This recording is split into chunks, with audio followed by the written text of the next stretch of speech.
우리나라가 IMF 위기를 당했을 때에 그전에는 전혀 우리나라 사람들이 쓰지 아니했던 단어가 있었습니다. 그때 IMF 때에 시골 농부라도 그 단어의 의미를 알게 된 단어가 뭐냐면은 벤처마킹이라는 겁니다. 벤처마킹이라는 말은 우리나라가 완전히 경제적으로 붕괴가 돼버리고 망했을 때 선진국 어떤 나라가 이런 위기 때에 위기를 극복했는가? 어떤 기업이 이런 위기에 때에 위기를 극복했는가? 우리는 그런 경험이 있는 나라, 그런 경험이 있는 기업, 그런 경험이 있는 사람의 그 경험을 벤처마킹하자. 그래서 벤처마킹 그랬는데 이 벤처마킹이 우리나라에 성공적으로 되어서 결국은 이 조기에 IMF 위기를 탈출하게 되었습니다. 그런데 우리나라가 이 벤처마킹을 해서 결국에 그 안에서 금모으기 운동이라든지 모든 이제 기업의 통폐합이라든지 또 좀 내용이 없는 기업은 매각을 한다든지 그렇게 해서 몸집을 줄이고 국민의 여론이 하나로 집약이 되어서 IMF를 조기에 탈출하게 되었는데 지금 전 세계 나라에서 IMF의 통치를 받다가 또 IMF 또 위기를 당하는 그런 나라, 대표적인 나라가 그리스라는 나라이죠. 그런 그리스를 중심으로 해서 다른 여러 나라들이 한국을 벤처마킹하자. 어떻게 한국은 그런 IMF 위기에서 조기에 IMF를 탈출을 하고 선진국 대열에 합류하게 되었는가? 그래서 코리아를 배우자. 코리아 벤처마킹이라고 하는 게 세계 여러 나라의 신조어가 되었습니다. 단어가 되었습니다. 이처럼 우리나라는 경영으로는 모든 것으로는 다른 사람들에게 가르침을 주는 벤처마킹의 지금 대상이 되고 있지만은 나도 우리 교회가 그런 의미에서 좀 하나님의 말씀이 우리의 삶의 벤처마킹이 되어서 우리가 하나님의 말씀을 더 깊이 순종하고 더 하나님의 말씀을 더 깊이 깨달음으로 말미암아 하나님께서 주시는 은혜가 교회에 먼저 쏟아지고 교회에 쏟아질 때에 교회에 방금도 말씀드렸지만은 세세 부분까지 이르는 뿌리가 바로 여러분들의 말초 신경에까지 이르는 것이 성도 여러분들입니다. 그래서 여러분들이 건강한 삶을, 건강한 믿음, 건강한 영적 생활, 건강한 생활의 삶이 되어지기를 주의 이름으로 축원합니다. 우리가 이렇게 교회가 잘 되고 성도 여러분들이 잘 되기 위해서는 어떻게 해야 하느냐? 세일즈를 잘해야 돼요. 고대 농경사회에서는 농사를 잘 지어서 농산물을 시장에 내어서 갖다가 팔고 많은 부를 창출했었습니다. 그래서 고대 사회에서는 농사 잘 짓는 나라가 부자 나라였습니다. 그러나 이제 농경 시대가 끝나고 나서 산업혁명 이후에는 이제 제품을 잘 만들어야 성공했었습니다. 그래서 농경사회가 끝나고 제품을 잘 만들어서 부동의 선진국으로서 자리를 잡았던 대표적인 나라가 일본 아니겠어요? 일본 참 독일 아니겠습니까? 독일이나 일본 같은 나라 자기들이 만든 제품을 이제 브랜드 가치를 높여서 굉장히 여러 나라에 갖다 국제 시장에 내다 놓으면은 메이드 인 자팬 또 메이드 인 게르마니 독일이죠. 이렇게 하면은 묻지도 않고 사갔었습니다. 제가 그때가 어느 때냐면은 제가 고등학교, 중학교에서 고등학교를 거치는 때였는데 그때에 제가 가장 갖고 싶었던 게 뭐냐면은 일본에서 나오는 이 소니에서 나왔던 워커맨, 그러니까는 카세트 테이프를 호주머니에 넣고 헤드폰 이 유선으로 귀에 꽂고 다니는 거, 그거 얼마나 멋있었는지 모릅니다. 그 전에 제가 고등학교 때는 독수리표라고 하는 쉐이커라는 독수리표라고 하는 이 녹음기가 있었는데 그것을 그렇게 갖고 싶은 소망이 있었습니다. 그런데 지금은 우리나라 사람들이 일본 제품 별로 선호하지를 않아요. 왜 그러느냐? 이 산업혁명 이후에는 제품이었지만 이제 이 제품을 잘 만드는 이 시대가 지나고 나서 현대 인터넷 시대에는 어떤 것이 발달되어야 하면 마케팅이 발달되어야 돼요. 나는 우리 교회가 이 지점에 서기를 바라요. 이 마케팅이라고 하는 것은 자기를 잘 알려야 돼. 나는 2026년에 이번에 이제 세움을 받은 일꾼들이나 우리 성도들이 교회의 마케팅을 좀 잘했으면 좋겠어요. 저 밖에 나가서 얘기를 들을 때에 어쩔 땐 참 안타까운 소리를 들을 때가 많아요. 그 교회의 장로인데, 어느 교회 장로인데, 어느 교회 집사인데, 권사인데 들으면은 몸은 그 교회 장로로 속해 있고 권사로 속해 있고 집사로 속해 있는데 다른 교회, 우리 같은 다른 교회 목사에게 자기 교회 목사 험담하는 게 그냥 열심이에요. 자기 교회 목사 흉보고 비난하고 비판하는 게 얼마나 열심인지 몰라요. 야, 그 교회 장로라고 하면서 왜 그 교회 목사님을 이렇게 비난을 하지? 그 교회 권사라고 하는데 왜 자기 교회 목사님을 이렇게 비판을 하지? 그런 교회는 지금 현재 아무리 잘 되어 있다 할지라도 수명이 지금 중병이 걸려서 수명이 단축되는 교회예요. 마케팅이라고 하는 것은 무엇입니까? 교회를 자랑하는 것을 드러내야 돼요. 밖에 있는 사람들이 다 저 교회는 저런 교회인구나 하는 긍정적인 요소를 다른 사람들에게 자기 교회의 모습을 그렇게 보여줘야 되는데 어떤 사람 자기 교회 마케팅이 굉장히 부정적으로 드러내는 것이 많아요. 그래서 제가 설교할 때 자주 그런 말을 드린 적이 있습니다. 무슨 말이냐면은 절대 교회 목사나 장로나 집사나 교회에 이 유지되어 나가는 것을 자기 식탁에 얹지 말아라. 여러분의 자녀들이 굉장히 신앙에서 멀어지고 여러분들의 자녀들이 신앙에서 부정적이고 주의 일에 멀어지는 것은 주의 일 믿음이 없는 것은 여러분들은 근심은 하지만 왜 그런지 모르기 때문에 그래요. 왜 그런 줄 압니까? 이미 자기 집 식탁 위에 교회라고 하는 목사라고 하는 것을 화두에 얹어놓고 부정적인 얘기를 하고 흉을 오고 비판을 하니까 우리 부모도 존경하지 아니하고 부모도 인정하지 않는 그런 교회, 그런 목사 그렇게 하면 그 자녀들이 결코 믿음에서 바로 설 수가 없어요. 그렇게 하면서 자기 자녀들의 비뚤어진 것, 탈선한 것 그러므로 말미암아 주의 말씀이 불순종되어져서 삶이 망가지고 결국은 하나님께서 그런 사람을 책임져 주시지 않음으로 말미암아 자기 자녀들의 인생을 자기 식탁에서부터 얹어놓아서 비료를 주고 망칩니다. 부정적인 것을. 절대 우리 교회는 이제 2025년 이후 2026년부터는 마케팅을 잘하는 교회가 돼야 돼요. 할렐루야. 그러나 마케팅을 잘하는 교회는 교회의 좋은 모습만 드러내세요. 별로 제가 제 자신을 잘 알아요. 제가 성격이 좋은 목사가 아닙니다. 그리고 목사가 굉장히 여러분들 볼 때에 어떻게 보이는지 모르지만 제가 몸이 힘이 드니까 또 성격이 좋은 성격도 아닌데다가 굉장히 짜증을 많이 내요. 그런 것이 여러분들 보일지라도 나는 늘 그런 기도를 합니다. 제 스스로가 물어요. 너 첫 번째 소원이 뭐냐? 첫 번째 소원이 뭐냐? 하고 나에게 물을 때에 제가 서슴없이 대답한 게 있습니다. 교회의 평안과 성도들의 평안입니다. 첫 번째 소원이 성도들이 마음에 근심하지 아니하고 삶 속에서 평안을 유지하며 사는 게 제 첫 번째 소원입니다. 교회가 평안한 게 소원입니다.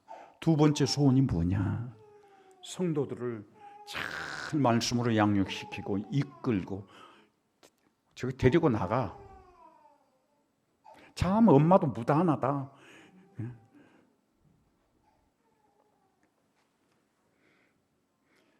성도들이 교회의 에너지를 받아서 삶에서 모든 것들이 이루어지기 때문에 절대 교회가 평안해야 되고 성도들이 평안해야 하는 거예요. 그런데 이 평안하지 못하는 것들을 우리는 부끄러움으로 여겨야 돼요. 그리고 혹시 그런 것들이 보여질지라도 우리는 숨겨야 돼요. 수면 아래로 가라앉혀야 돼요. 어제 일꾼이 세워졌습니다. 장로로, 집사로, 권사로. 그러면은 기존에 있는 장로, 집사, 권사, 어제 세워진 장로, 집사, 권사는 어떤 사람이 되어야 하느냐? 교회는요, 항상 마귀가 역사하는 곳이 교회예요. 절대 일꾼으로 세워진 여러분들은 이제 이후로는 교회에 어떤 문제가 드러나서 그것이 알려지고 꽃이 피어지면은 교회는 상처를 입게 된다. 성도는 상처를 입게 되고 시험에 들게 된다. 그런 것이 내 영적인 판단에서 판단되어지면은 아무리 내 속이 썩어지고 문드러지고 아프고 또 아프고 분하고 억울해도 정말 하나님의 일꾼은 그것을 수면 아래로 잠재울 수 있는 믿음이 있어야 되는 거예요. 할렐루야. 그럴 때 하나님이 그것을 아시고 그 사람의 그 마음을 아시고 위로해 주시고 회복해 주시고 은혜를 베풀어 주시고 축복해 주시는 거예요. 그래서 나는 우리 교회가 뭐 다 다른 사람들은 다 교회가 어지간하면 권사, 어지간하면 집사, 어지간하면 장로 그러는데 그렇지 않아요. 이제 사명받은 여러분들은 제가 오늘 이 드린 말씀, 우리 교회 마케팅을 참 잘해야 합니다. 우리 교회 농사 잘 지으니까 우리 청년들이 얼마나 지금 일 잘하고 있습니까? 저는 이제 우리 교회 제품은 목사 설교겠죠. 저는 설교를 위해서 굉장히 한 번도 겨울음을 피워본 적이 없습니다. 그러면 이런 것들을 이제 잘하기 위해서는 마케팅, 교회를 잘 알려야 돼. 그 교회의 부정적인 것, 교회에 참 수치스러운 것이 드러나면은 일꾼들은 그것을 숨기고 그것을 잠재울 수 있는 믿음이 있어야 돼요. 억울해도 분해도 시험이 와도 그것을 잠재워야 돼요. 그래서 모든 어떤 문제가 하나 생겨나면 이것이 알려지면은 교회에 큰일이다. 교회 부흥이 지장이 된다. 그렇게 하면서 항상 먼저 생각해서 그렇게 잠재워야 합니다. 그래서 이 마케팅이라고 하는 것은 오늘날 우리들이 흔히 쓰는 용어로서 세일즈라고 하지요. 세일즈 잘해야 돼요. 경영에 능력 있는 자는, 경영을 잘하는 자는 뭐를 잘해서입니까? 이 세일즈를 잘했기 때문이에요. 나는 우리 김은영 권사님이 참 세일즈를, 자기 그 경영하는 사업이 세일즈를 참 잘하는 것 같은데, 그런 세일즈를 이제 교회에도 그런 기법이 적용이 되어서 우리 모든 성도들이 세일즈맨이 되기를 바라요. 할렐루야.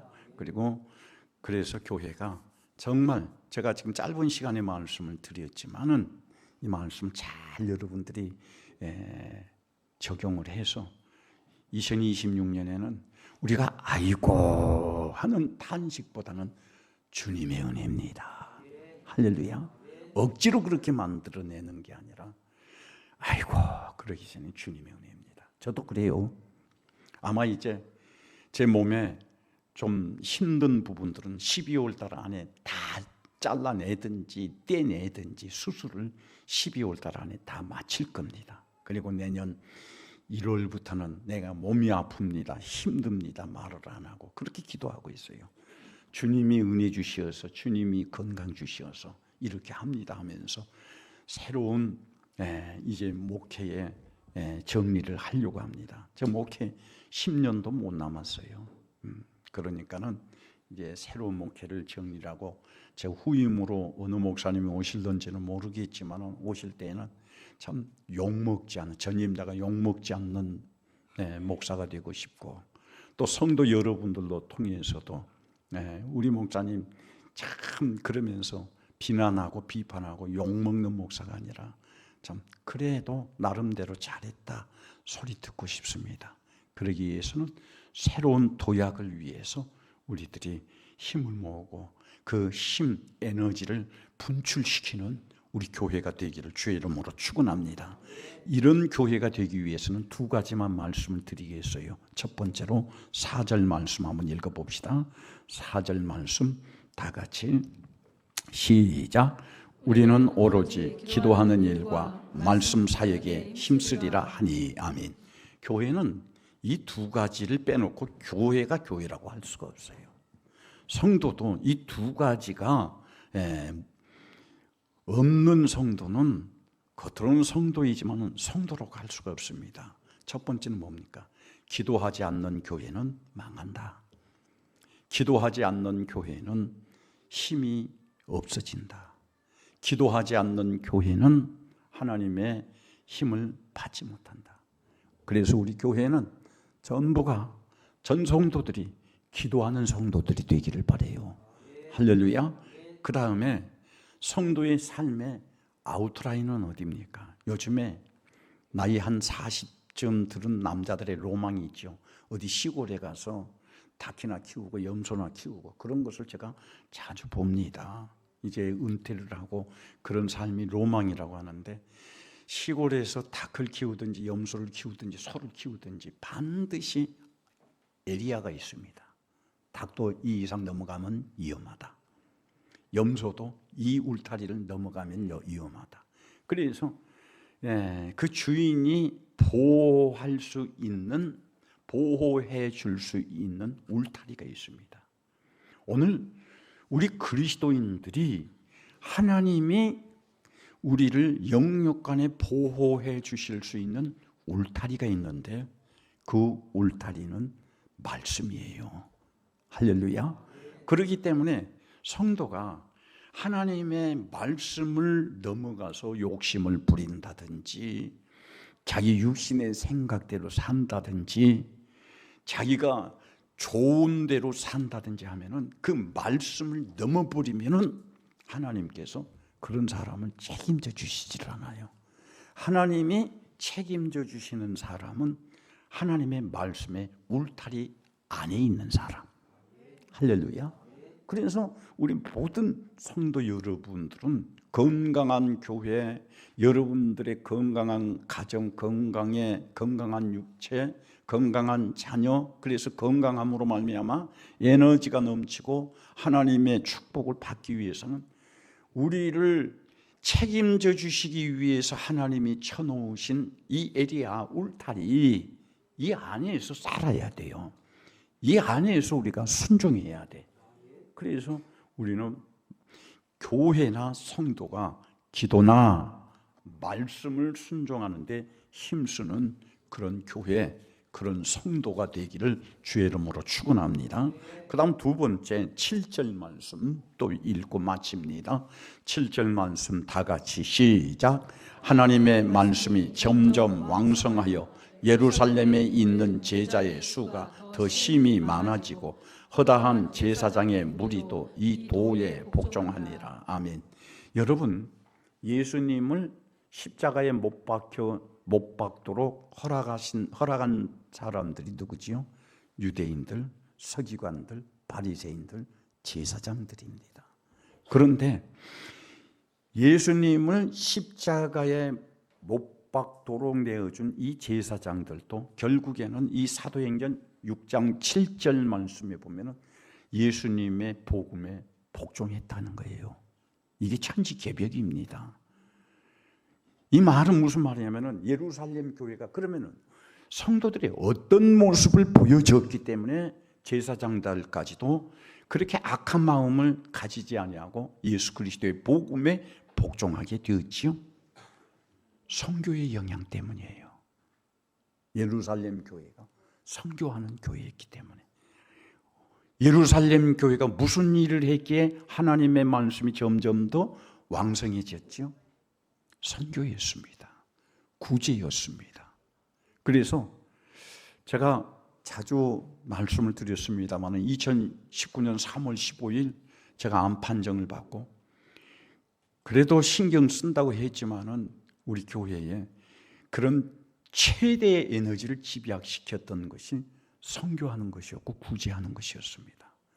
이렇게 할 때에 선교 구제에 대해서 아마 좀 우리 성도 여러분들 가운데 제 측근에서 가장 가까이서 일하는 사람들도 제가 이렇게 하는 것을 좀 이해하지도 못하고 오해할 수도 있고 불만도 가질 수가 있었지만 저는 제가 이 무시무시한 암병에서 탈출하는 것은 하나님의 은혜 아니면 할 수 없다. 그러면 하나님의 은혜가 내게 머물기 위해서는 내가 할 수 있는 게 뭐냐? 교회로서 할 수 있는 게 뭐냐? 이 교회에 최소한 내가 죽기 전까지 책임자로서 목회자로서 할 수 있는 것은 선교와 구제였습니다. 그래서 조금만 여유가 있고 조금만 틈이 있으면 선교하는데 주저하지 아니했고 구제하는데 주저하지 않았습니다. 개인적으로도 어제 그 순서 맡은 어떤 목사님이 우리 화장지일교회가 우리 시찰안에서 굉장히 경제적으로 큰 일을 한다고 그렇게 얘기를 했었는데 맞습니다. 제가 그렇게 하려고 했던 것은 여러분들이 제가 하는 것에 대해서 깜짝 놀라서 어떻게 목사님이 어떻게 어디에서 돈이 나와서 그런 일을 그렇게 합니까? 그렇게 공개된다면 그럴 거예요. 그러나 제가 이렇게 하려고 할 때에 우리 교회에서뿐만 아니라 또 다른 교회의 다른 사람들로 통해서 저에게 이런 일을 할 수 있도록 또 교회에서 안 되는 부분은 그렇게 해주시더라고요. 그래서 제가 집회도 그냥 다니게 했던 게 아니었구나. 하나님께서 이런 일을 하게 하려고 했던 게 아니구나.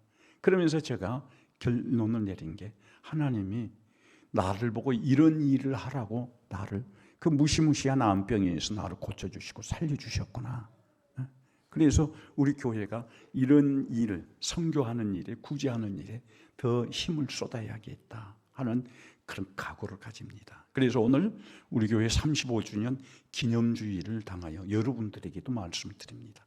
삶이 힘든 사람, 삶이 궁핍한 사람, 여러분들이 어렵다고 하는 사람들, 제일 먼저 여러분의 삶에서 무엇이 취소됩니까? 선교가 취소됩니까? 구제가 취소됩니까? 그것은 영적인 사람으로서 가장 미련한 짓입니다. 가장 어리석은 짓입니다. 삶이 힘들면, 삶이 어려우면, 여러분들이 살고 싶으면, 여러분들이 성공하고 싶으면, 더 많은 것들을 소유하고 싶으면 선교에 매진하세요. 구제에 매진하세요. 하나님께서 내가 상상하지 못하는 은혜를 줄 것입니다. 다시 말씀드리지만은 선교하지 아니하고 구제하지 아니하고 자기의 삶이 일어나기를 원한다, 성공되기를 원한다, 형통하기를 원한다. 그건 가장 미련한 어리석은 자의 미련한 발상이라는 사실을 알아야 돼요. 하나님은 이런 선교와 구제를 하지 않는 사람에게 쓸만한 돈 주시지 않습니다. 경제적인 여유 주시지 않습니다. 여러분들이 근심하고 걱정하는 것 해결해 주지 않습니다. 여러분, 엄청난 예수님을 십자가에 못 박아 죽이셨던 제사장들도 순종할 수 있는 그런 능력이 어디에서 나타났습니까? 예루살렘 교회가 선교하고 구제하는 데에서 그 힘이 시작이 되었습니다. 우리 교회도 우리 성도 여러분들도 이런 힘을 얻어서 하나님의 은혜로 새로운 도약을 시작하는 2026년이 되기를 주의 이름으로 축원합니다. 기도하겠습니다.